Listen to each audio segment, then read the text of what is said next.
All right, good afternoon. Thanks, everybody. I'm using a microphone in part because we're recording.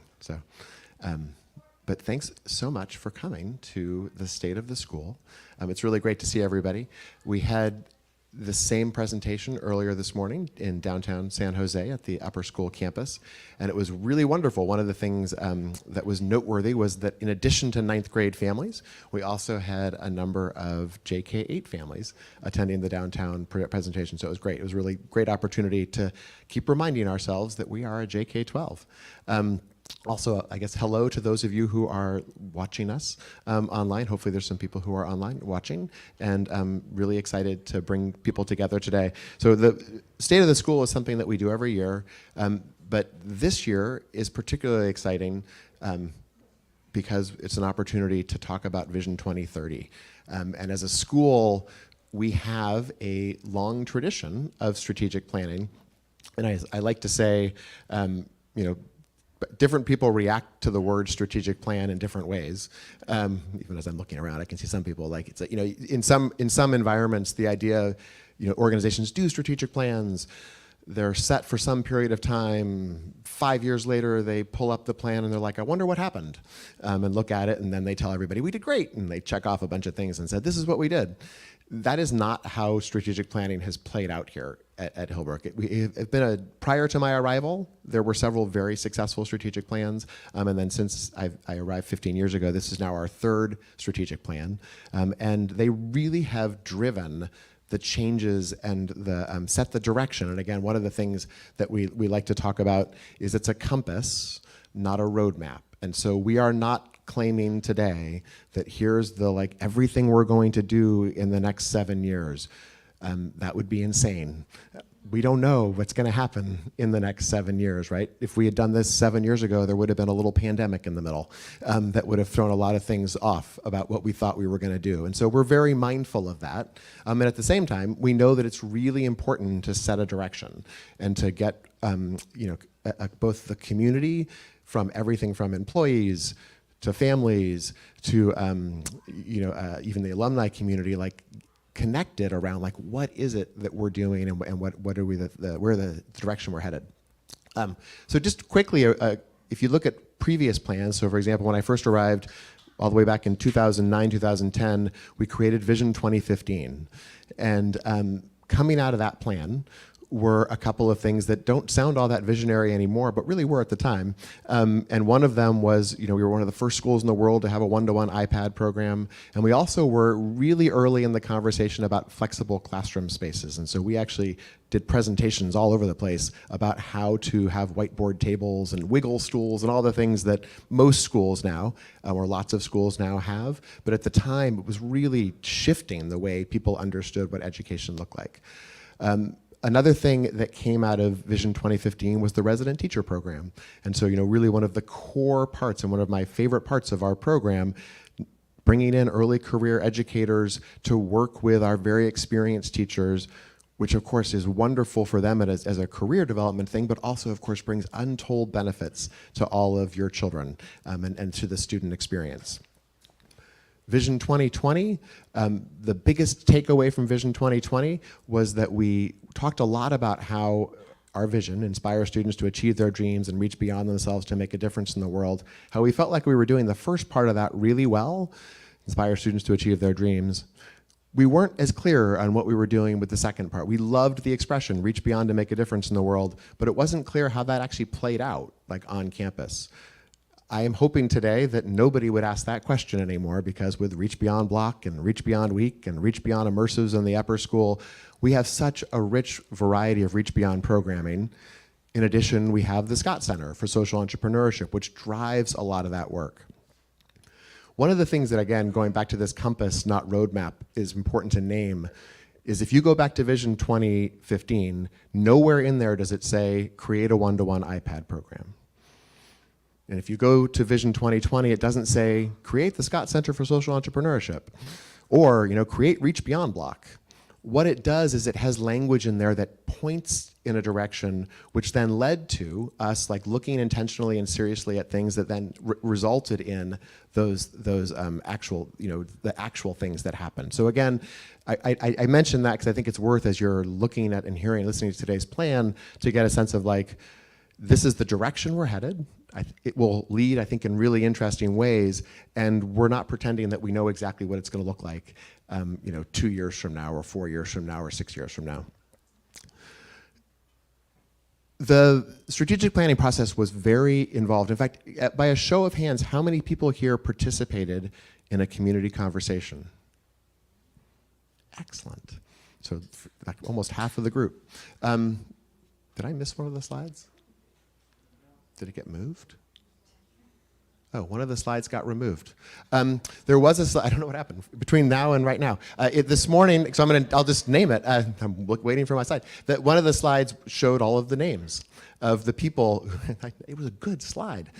Showed all of the names of the people who were involved. Colleen, the associate head of school right here, was one of the co-chairs along with Coy Ross, one of our board members. And then there was a number of faculty members, of other board members. There were some parent members of the community, and I wish it was up there because I really want you to see it. We'll make, it's in the pamphlet. So if you have a copy of the pamphlet, you can see in there. There's a list of the names. But again, the point of that, besides thanking those people for the work they did, is that it was a process which is very inclusive, and the point of that strategic planning committee is to make sure there's a wide range of people's perspectives that were seen and understood as part of this process. And then, this is the slide that was going to follow that, which is then, so then in addition to the committee, we also have a lot of ways for people to get involved even if they weren't on the committee. And so, we had 7 community conversations, which brought together more than 90 participants from our community. We structured a lot of those conversations with question asking, and that's something that we often do as a way to kind of generate ideas. And so we love the statistic that there were 139 what if questions, 143 how might we questions, and then one of the activities we did is ask people to kind of imagine Hillbrook in 2030, and so there was 85 like imaginings of what kind of big ideas, big bold ideas of what Hillbrook would look like in 2030. One of the things that was really striking to me, and I think to the whole committee, as we went through this process last year, and if you think back, a lot of this was being written February, March, April of last year. It was a really difficult time in many ways, and it was a time, and it's to some degree it still is, although it is interesting. Plans are very much of a moment. Even a year later, it feels, at least to me, less that way. But the sense of volatility, uncertainty, kind of chaos, and so the things that we noted, and you'll see it if you actually read through the plan, unprecedented storms. So actually during one of the meetings, we were in this room actually in one of the meetings last year, and the rain is coming and the wind was building up, and then right up that hill, a huge branch fell. And for those of you who were here last year, you will remember that was the day that we exited out the back, and we had everybody in a single file line, and we were all in the rain, and it was crazy, right? So but that was multiple days last spring of intense rain, unlike any I'd ever seen. Smoke and fire, right? That's become a typical part of our routine. That wasn't part of our routine 10 years ago. I didn't know what the AQI was 10 years ago. And now I know what the right number is, and whether or not we're going to hold school or not hold school. That's another really, it's a jarring thing, right, to have to think about, to have to add to the things that we already have to worry about.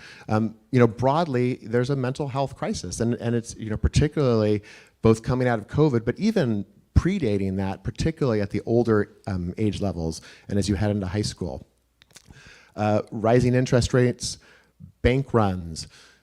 Our bank is SVB. It's okay. But last March, Margaret and I were downtown. Our CFO, if people don't know Margaret, you should. We were downtown. What do we do? Do we take all the money out? Do we? When was the last time you had to think about a bank run? So, and then there's just like a general sense of like, distrust, the conflict, again, and so again, some of these things haven't changed, but particularly like it was just really striking, like that was kind of the environment in which we were writing this plan. And so amidst that backdrop, we really made this, it came to believe, and I think is true, like, so what do? Like, you reaffirm your commitment to the vision, inspire students to achieve their dreams and reach beyond themselves to make a difference in the world. Reaffirm our commitment to our core values: be kind, be curious, take risks, be your best. Like, recommit to the things that we know have held true for more than, or almost 90 years on this campus, and that have served as a way of, like, throughout the decades, in different moments and different times, of like really serving children well. And in particular, some of the language that you often hear us use, but equipping students for a world that we don't yet know will exist. Really grounding children in the questions, what matters to me and what am I going to do about it? One of the other things that was striking about the planning, we started the meetings in kind of October, November, and in between like the second meeting and the third meeting, ChatGPT emerged in the world. And then this morning we were just talking, we were looking at Zoom. How many people have used the new Zoom AI tool? Right, so, and that just emerged, at least from what I can tell over the last week. That tool's amazing. Like, if you have, next time you're on a Zoom, like, it's a little unnerving. Like, that tool, like, it doesn't just like give you a transcript, it actually summarizes the meeting, and if and it like captures like, here are the takeaways, here's who's doing what, at least based on a meeting that we held. And so again, some of it might have been the language we were using in that meeting, but again, these are things that are happening really quickly. And within that, like, so, how do you do that? Like, I think, reconnect with what has always made this school successful, which is a sense of intentionality and purpose. So the other thing, of course, that is happening amidst all of this is that we're expanding, and that's a really exciting thing. It's a big thing, and so one of the expressions we've increasingly been using is 3 divisions, 2 campuses, 1 school. I like to note that our upper school science teacher also points out that it's 1 watershed. So we're on the same watershed. I love these photos. I should give Michaela back here, our director of communications, did a wonderful job with the photos. She always does, but for this presentation. But I really love these 2 photos. Like the beat is on both campus, and we are in rhythm. So there are 3 broad kind of planks that we have for the strategic plan. One is the concept of prioritizing balanced excellence. And that's an expression that we have been increasingly using, and we see it meaning 2 things. One is, we're our school that is committed to academic excellence and to a challenging academic program for all children of all ages. And we know that wellness is critical. And in fact, you can't do this, you can't be academically challenged if you're not well and if you're not feeling a sense of belonging. So, we don't think they're separate. And I think way too many schools talk as if it's a choice, like, oh, you can't be a school where you've got good SEL, you can't possibly be academically challenging. We simply don't believe that. And so, we are, I think making that commitment to like, what does that look like to balance those 2 things? The creation of a community hub, social emotional learning. Sorry, I shouldn't use acronym. SEL. I see. Okay, what's SEL? Social emotional learning. The second one is this notion of creating a community hub, and every time we've done strategic planning, there's been one thing that I was, while surprised is too strong of a word, was the thing that like I wouldn't necessarily have predicted would end up in the plan, and this is that. This notion of a community hub. And as we spoke with families last year, it just became so clear that people are looking for that kind of third place. They're looking for a community. They're looking for a place to connect. And I think a lot of it, I think, is coming out of COVID. I think there's certainly some remnants of that. But that also, increasingly, and I think particularly with a population in Silicon Valley, where there's also a lot of movement and people are coming in and may or may not have grown up in the area, may or may not have family in the area. Like, the school is in a position to really play some of that role. We're can't be your family per se, but we can be a place where we can really support each other. And so this idea of a community hub was like really compelling, and I think we'll talk a little bit more about some of the specifics coming out of that. And then finally, and I think something that's actually very consistent with how we've always been, is this notion of like broadening kind of our institutional outreach and impact. And so those are the three broad categories, and so we're going to talk a little bit about each of them. And again, as a reminder, these are a bunch of different ways in which we're starting to do this. They don't represent the full array of things that we know will happen over the next 7 years. And of course, a piece of this is we're eager to hear from you and hear like your thoughts as we share them. So in terms of balanced excellence, first and foremost is ensuring that we're providing the just right challenge for students of all ages and all stages. And up here are just a couple of examples of ways in which we're doing that now. On the far side, we've got the fourth grade, happens to be the fourth grade math challenge group. But the math challenge has been a really powerful way over the last couple of years, I think, to really allow students who want to opt into that, to like feel that sense of challenge and feel that sense of excitement with open-ended problems. It's not just, we're not just throwing extra worksheets at kids. We're giving them a chance to like wrestle with really messy problems. I know in fourth grade in particular, it's become kind of a favorite activity each week. One of my favorite ones that I recently heard about was the Barbie problem, where they were over here in the hub off the balcony, and they were using rubber bands, and you had to see how many rubber bands you could use, and so like testing a lot with a Barbie and like dropping the Barbie down and see like to keep Barbie from hitting the ground. And so all types of things you're trying to solve for there. On this side, reading groups.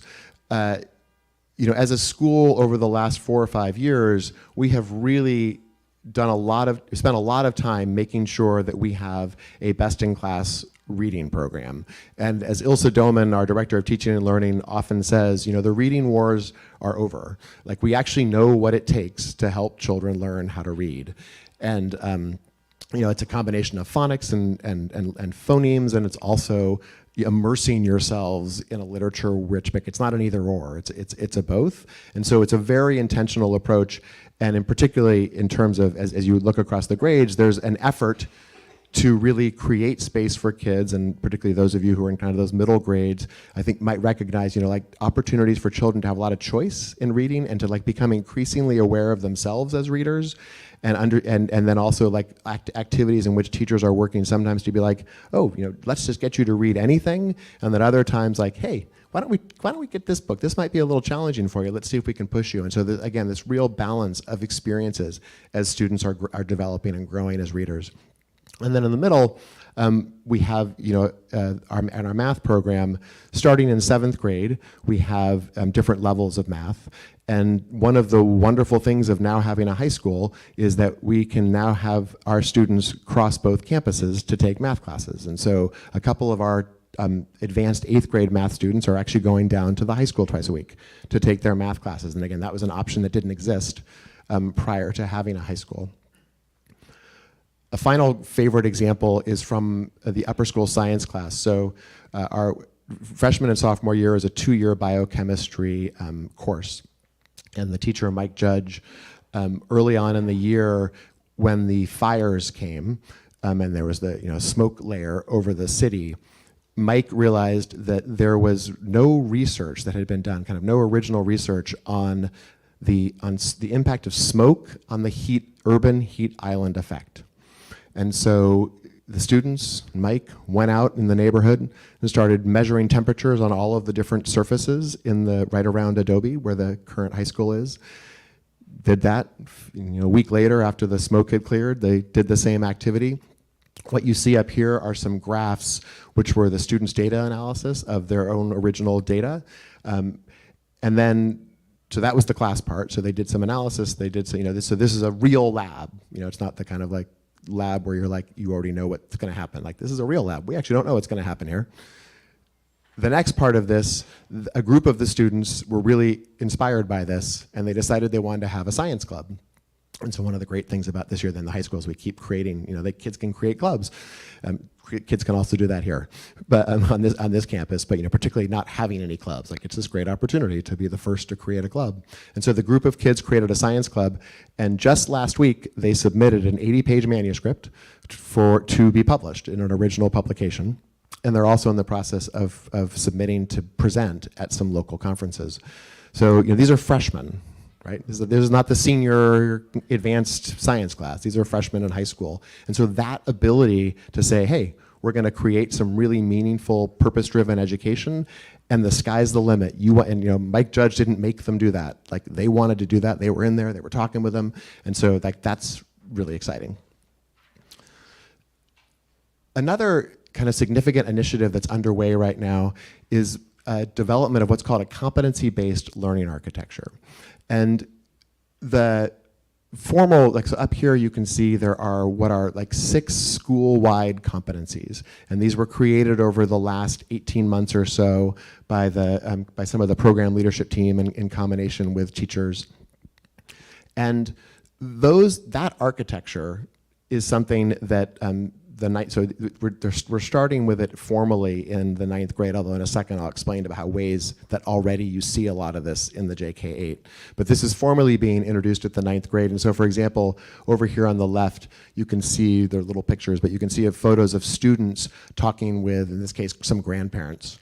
As part of Grandparents' Day, they did there was their exhibition of learning. And so as part of the Grandparents' Day, the students talked about all 6 of those competencies. They had their assignments tied to each of the competencies as examples of how they thought it connected to competencies, and then they reflected on both kind of their strengths and their areas of growth underneath each of those competencies.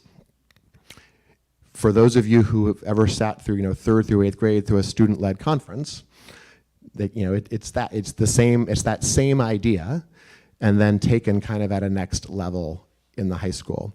The other part that's being developed is competencies for each department. So English competencies, history competencies, math competencies. And so all of us assumedly went through a more traditional grading system. Certainly I'm assuming in high school for most of you. So maybe some of you went to high schools that didn't have grades, but most of you probably didn't. And so the difference with this structure is that unlike a traditional system in which you are kind of calculating points over a semester, and if anything ever goes wrong, first of all, right? Like if you ever have a bad test, there's kind of no way to fix the grade at the end. So it's really based on what's happened in schools is kind of gaming schools, right? Like good students often are more focused on how do I play the system than they are on about learning. This is a system that's really focused on as you head towards the end, are you competent? And so once you're proficient, you're proficient. It's not something that then gets, well, now you're not proficient. And it's this idea of building proficiency over time, and there's a huge amount of metacognition involved. So at the lower school and in the middle school, again, there's so many ways that this is already happening. Goal setting. One of the big initiatives that Heather has been doing over the last few years with the lower schoolers, right, are developing really public and specific goals. And again, many of these are tied to how they're showing up in the classroom or how they're paying attention, sometimes to schoolwork as well. But it's laying that foundation for what will ultimately be kind of these school-wide competencies all the way down and all the way up. And so you'll have and particularly 5th through 12th grade, you'll have kind of this very clear pathway for our competency-based architecture. The other piece that's part of this is this idea of exhibitions of learning and having students publicly sharing their learning with a real authentic audience, as opposed to just writing a paper, turning it into the teacher, getting it back, and then it doesn't go anywhere. That still happens sometimes, right? That's not everything is always going to be a public display of learning, but we're very focused on trying to create authentic opportunities. One of the best ones is something we've been doing now for 5 or 6 years, which is the Social Impact Summit. And so this is for the 8th graders with their social impact and leadership projects. This will be on February 13th. and is open to the whole community. And I would encourage you, even if you don't have an 8th grader, if you have an opportunity to come and join that, because one of the best things about those events, and we've been seeing this a lot with some of the 9th grade events, is having, again, a truly authentic audience who is not, mom or dad, or mom or dad's, my best friend's parents who I see all the time, but like somebody that maybe they don't know, and like that opportunity to like engage in a real conversation with somebody you don't know about the project that you've been working on. So the projects, the social impact and leadership projects, are really tied to our core questions: what matters to you, what are you doing about it? And they ultimately take about 2 or 3 months. Like, this is not multiple years, but it's a 2 or 3 month project in which they're trying to make some kind of impact. And so some of the examples on the far side, Mia is doing a beach cleanup tied to climate change and pollution. Emily and a couple students were really interested in learning, and they were particularly interested in learning differences. But as a starting place, what we did with them, or what they did with some of the teachers, was they went into some of the lower school classrooms and started working with some of the kids. And so it was more of a general sense of like, what does learning look like? But so some of the older kids were working in small groups in the lower school. Hannah over here on the left emailed Margaret, me, Felix, our director of facilities, and was really interested in butterflies and wanted to find if she could plant milkweed around campus. So she's been in the process of finding some spots to plant milkweed. And then my personal favorite this year, there's a photo of Jackson and me, and I had the single best meeting, if you may have listened to my jam, if anybody listens to the jam, but my single best meeting that I've had in, hey, thanks, single best meeting I've had in years. It was Jackson, it was Colleen, me, Eden Maisel, and Joan Young, and Jackson ran a 30-minute meeting. He had the slides, incredibly well thought through, and he was building on an idea that actually an 8th grader last year, one of our current 9th graders, Maya, had been working on around wellness and around mental health. And he really wants to bring in like a mental health week. And so, he talked us through some of this. He actually had us doing breathing exercises and showing us some of the things that have worked well for him or his peers. And the whole time I'm thinking to myself, he's gonna do the 8th grade thing. And the 8th grade thing would be, and so I'm planning, I want to do this week-long thing, and I'm going to do like 3 hours on Monday and 4 hours on Tuesday, and and you're thinking like, and who's going to, what makes you think you can do, I love you, Jackson, but like, what makes you think you can do that? But he didn't do that. So like, I was waiting, and finally I said, so Jackson, like, who's going to do the teaching? And he's like, well, I certainly can't do that, Mr. Silver. Like, I can do a little piece of it, but I've been working, when he like named off like all of these adults that he had been talking to, who he was going to coordinate the session with. It's this, so again, like, these are like life lessons. These are incredibly important learnings. And, it's the kind of thing that is happening all the time, on our campuses. Another really critical piece that we're just starting to build up is our student support program, and at the heart of that, if you haven't met her, she's amazing, Josie Porcella, who's our new director of student. Oh, she's over here, great, I didn't see, you're yay! Josie's doing a wonderful job, and she's coordinating a whole team of people who are working to support students, and it's both, helping students who are at the high flyers, and it's also helping support kids who are struggling. And so we know there's a lot of work that needs to be done in this space, but we're really excited to see, kind of starting to lay the foundation for what that's going to look like in the coming years. Another piece, as I mentioned, around this idea of balanced excellence is this idea of wellness. And one of the things that happens all the time is kind of explicit instruction with students around their own emotions, how they are in the world, how they're experiencing things, and really helping them become more centered. One of the great examples this year Heather did is the magic microphone, and I'm sure that anybody who has somebody 4th grade or younger hopefully has heard about the different colors, that the different way you're talking about. It was so great. Like, Heather was in front of, had the whole lower school and had students coming up and so now let's do a blue voice, and now show me a red voice, and it was really great, super explicit education for children around what does it look like when I'm feeling something, what do I do with that? Like, we can't not have feelings, okay? So like, and I don't know what you were like when you were 6 or 7. I know nobody when I was 6 or 7 was talking to me about my feelings and like how I was going to make sense of that. It is so empowering for these children, right, to have all of these tools. And so one of the things, and some of you have seen this because you went to the 3rd, 4th grade coffee, but at the coffees this year, Heather has been including examples of students talking about their learnings.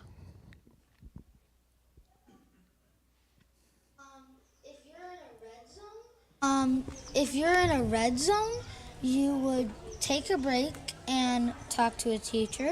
I think in every class I've been in, they have a take a break spot where you can just, it's like a table, a desk, or a baby bag, and you just go there and like it resets your body. If you're in the yellow zone, I would recommend to go outside, take a couple laps around Drink some water. your around your playground and drink some water. I also go talk to somebody, which makes it help better. We have fidgets. I think of how big is the problem. Or something that I would do is just like take some deep breaths and then just think about stuff that make me happy, you know?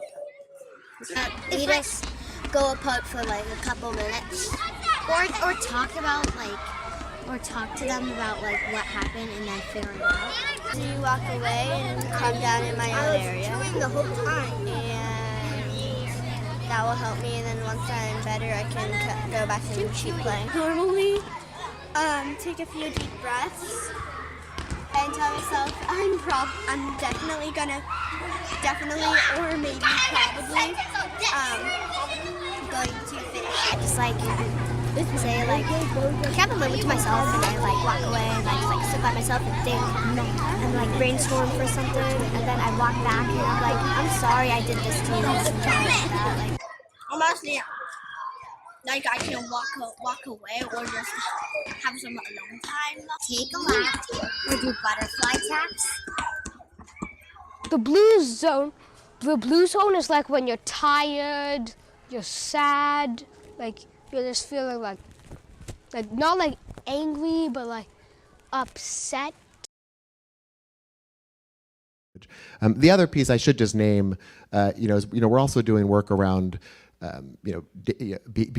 freedom from chemical dependency, which is around drug use and sex ed as kids get older. Like, we're doing all those other programs as well, particularly as we know as students head into late middle school and high school, to really educate them and make sure that they are, as much as possible, staying away from undesirable behaviors.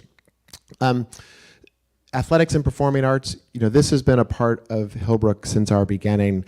I have shared recently Richard Cancilla, Hillbrook's original student, who just passed away at 93. I was at his funeral yesterday. It was very joyful. Part of Richard's legacy, there's many legacies that Richard had, but one of his legacies is he was this amazing singer, and he wrote operas, and he loved music, and he always credited Hillbrook, or the Children's Country School at that time, for that education, and it has just been so core to who we are since our earliest years. And as we continue, as we add the high school and as we build out some of those programmings, I think you're going to see even more and more robust programs across the JK-12 in this space. So the second area we're going to talk about is the community hub, and I'm going to turn it over to Colleen.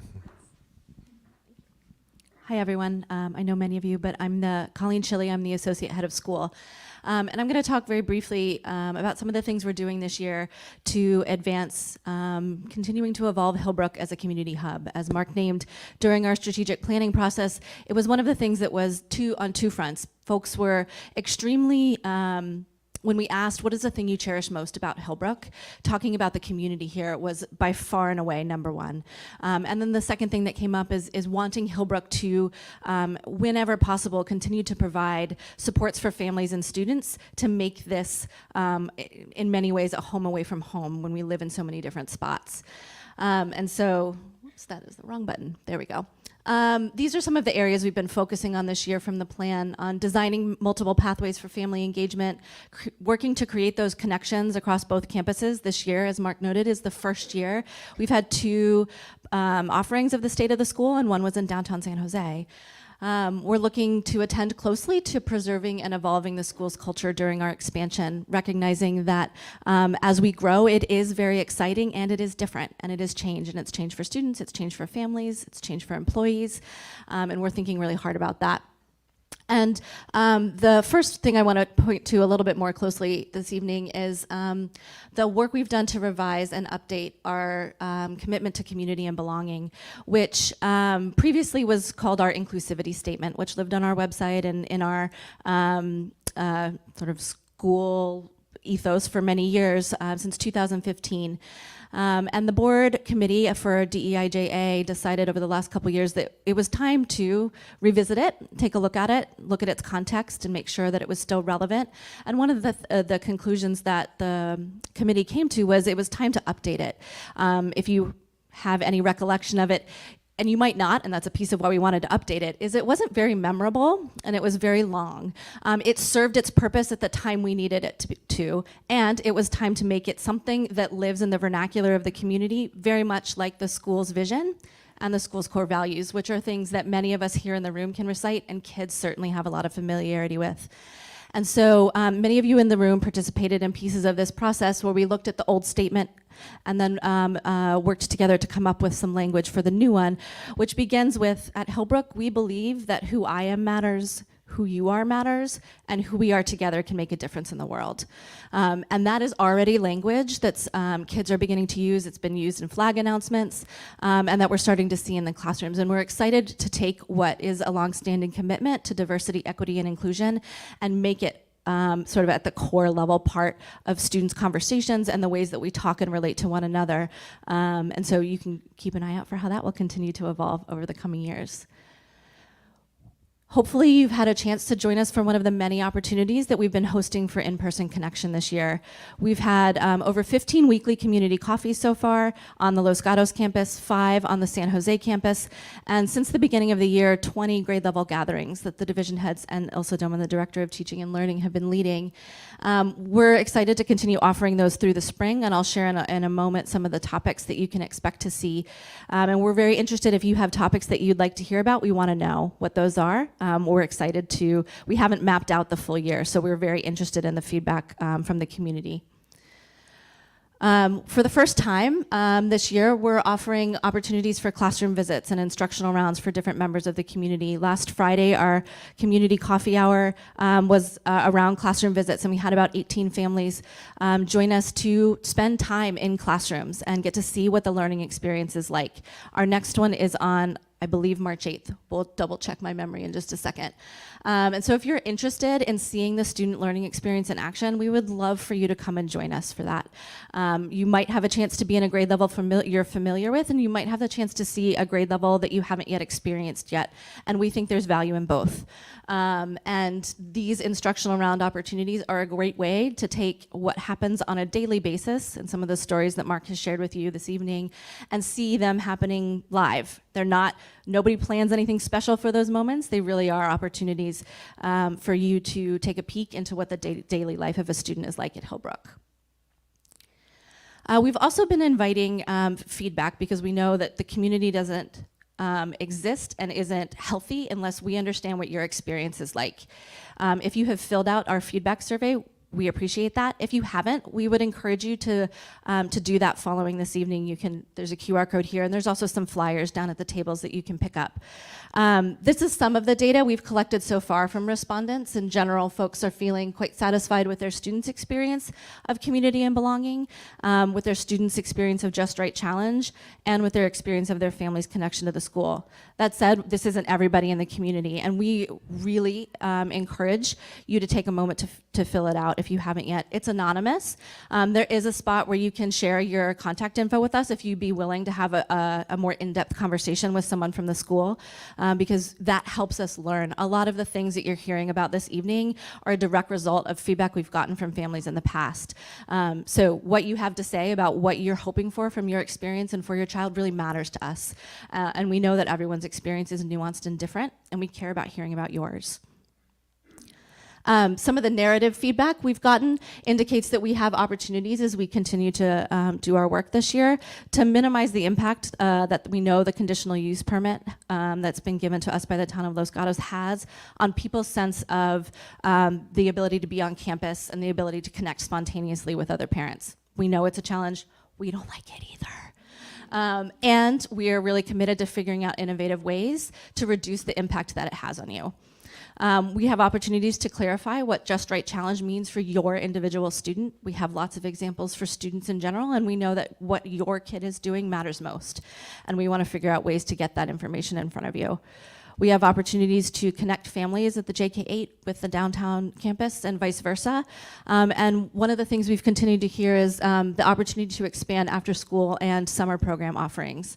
And we are excited that this year we will be expanding our summer camp hours. One of the conditions of the conditional use permit is that we cannot have students, yay, oh, great, yeah, we'll take applause, thanks. We can't have students for summer camp on campus after 1 p.m. It's one of the things that we are required to follow. But this year we'll be able to have extended hours until 3. We know that's really important for families, especially those who have other obligations.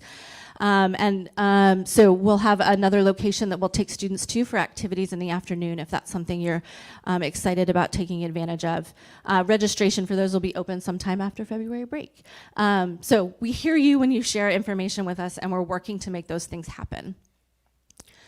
This, the last thing I'm going to share is this is an upcoming set of some of our community coffees in this spring, and I want to highlight just a couple.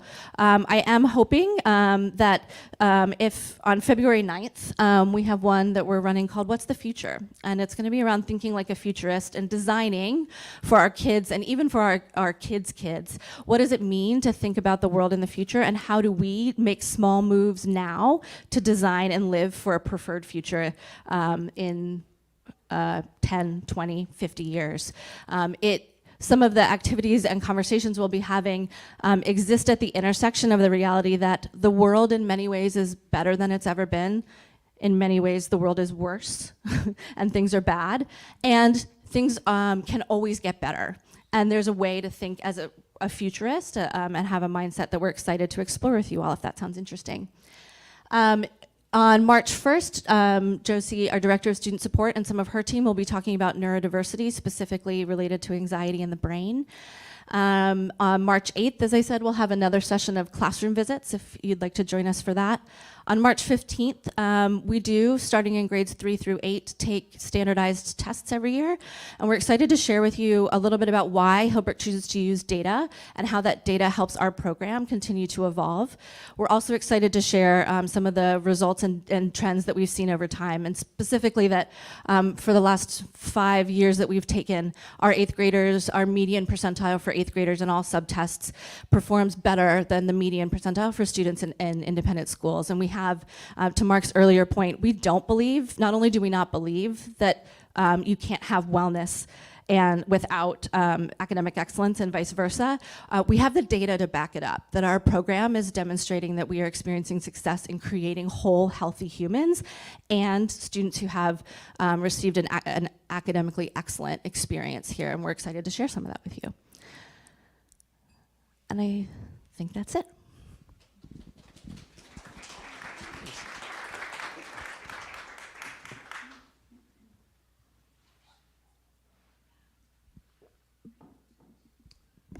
So the last category that we're going to talk about is institutional advancement.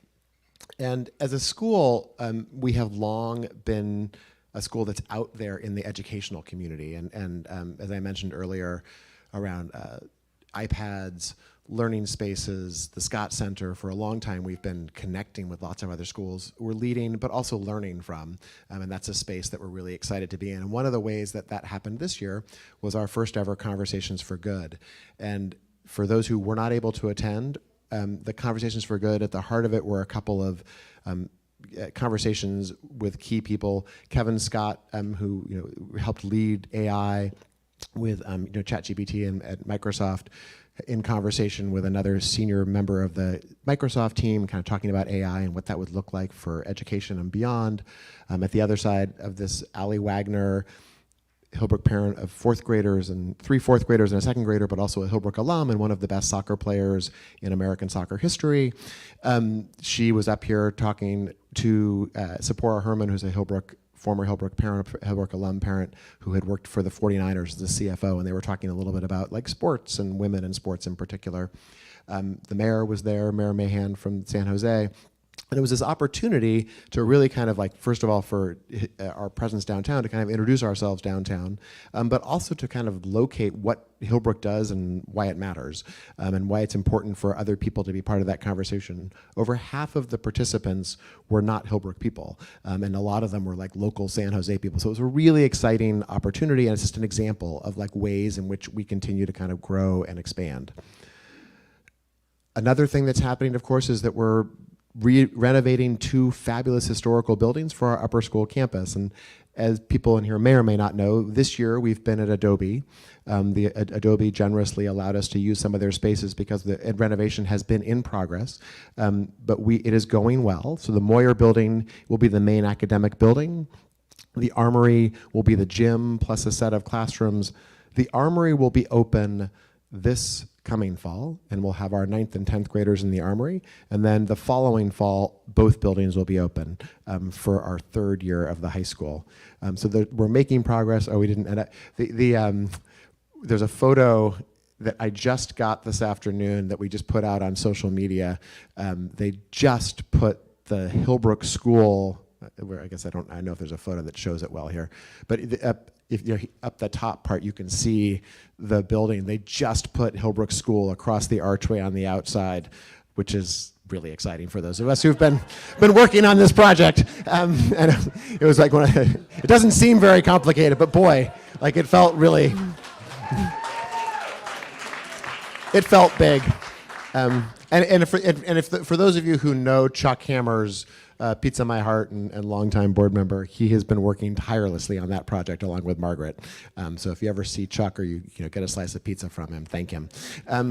The other pieces that we're really focused on enrollment, and our families are our best ambassadors for enrollment, and we're seeing some really positive trends this year. And so retention was really strong last year, stronger than the typical independent school average. Of course, expansion is allowing us to grow both in the JK8, but also at the upper school. Last week's, that middle photo is from last Saturday's open house. Like, it hasn't rained that much, but it was one of the days that it rained, and it didn't matter. It was like by far and away the biggest turnout we've had for an open house in a number of years. And so there's just a really positive energy happening. You are all part of making that happen. I know a number of you in here have really been active ambassadors for us, and we appreciate that, and it makes a huge difference. The other piece that's happening is we're in the middle of a capital campaign, which is helping to ensure that as we add the high school, it doesn't impact the finances of the JK8. In fact, what's happening is it's helping to strengthen those finances. And a piece of that is a $15 million capital campaign. And so we've raised about 70% of that goal. There have been a number of families who've come in and given the largest gifts that they've ever given to a campaign. We will at some point be going more broadly public with this campaign. Right now, we've been talking to the number of 9th grade families have stepped up. It's an exciting moment to be really committing to a future for the school and to really set this school up for the next 50 years of strength, with 2 campuses down in this area and a school that doesn't exist. There is no model that looks like the high school that we're building. So the other big conversation that we've been having that came out of conversations last year is around the school's like the long-term financial model. And so we have a strategic model task force, which is meeting a series of some of the board members, some senior leaders, and having lots of conversations around tuition and what does that look like? What are the long-term tuition trends? We know that an independent school education is incredibly expensive, and we know that at the heart of that are, it's not a very complicated model. At the heart of it is our salaries for the fabulous teachers that we have, and we know this is an incredibly expensive place to live, and so we have to find ways to enable teachers to be able to do that and to pay teachers a good salary. We also know that one of the school's deepest commitments is to flexible tuition, and so it's important that we have a robust flexible tuition program that allows a diverse and broad group of families to be part of this community. So over the course of this year, we've started these conversations, and we are really trying to understand what that looks like. This past week, so for context, over the last 10 years, the average tuition increase has been somewhere in the range of about 4.5%, sometimes a little bit higher, sometimes a little bit lower. This last week, the Board of Trustees met, and you will be happy to know that for next year, there will not be a tuition increase at either the JK-8 or the 9th through 12th grade level. That's the start of a many-year conversation, we know, to like ensure, and again, because of the addition of because we're becoming a JK-12 and because of enrollment growth, we are still, of course, able to provide salary increases for employees, which is critical, and continue to fund the robust, flexible tuition program. So looking ahead, I love this photo. Another great Michaela photo. Looking ahead, what we're going to ask of you is, what matters to us, all of us, and what are we going to do about it? And it's an invitation, to have, we've had a pretty inclusive process as we created the strategic plan. As Colleen shared, we're looking for feedback. The strength of this community is what makes this school such an amazing place. And so thank you for joining us today, but also continue to come back and look for ways. We're eager to have you engage, and we're eager to have you participate and to share your feedback and to help us continue to grow and evolve. And then I want to just finish by talking about our core values. To me, this is one of the greatest differentiators of this school. They are everywhere around campus, this photo shows, they're all over the place. And they're the thing that every child knows from like the first time they're here, JK, whatever year they start, they learn these. And it becomes so core to who they are and how they think about their place in the world. And the best example that I have of that is I've been here long enough that there's a bunch of alums who are in their 20s and even early 30s. And the other day I was talking to an alum in their mid-20s who was applying to jobs at in the tech world. And apparently one of the questions that tech companies ask is like, what are your values? And she was like, oh, my values, my core values, like that goes back to when I was in elementary school, be kind, be curious, take risks, be your best. And she went on and she said, gave this great answer of like all the different ways that these core values have played out. And at least according to her, I think she's probably true, like the person was like blown away. They're like, nobody ever answers that question very well.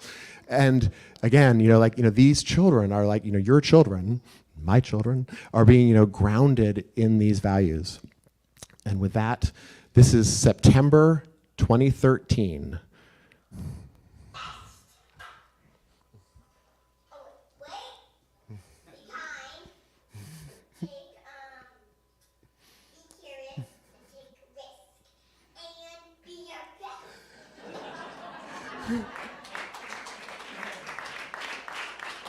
That's my youngest, JK, like a week into JK. She's now a freshman in high school.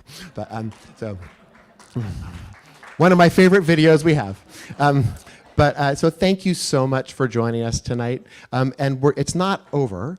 We really are eager. There's food and wine and other drinks, but also tables and a chance if you're interested. A number of the team is out there, happy to answer questions, engage in conversation. I'm eager to like connect with people and engage. So please stay around. And thank you so much for joining us tonight.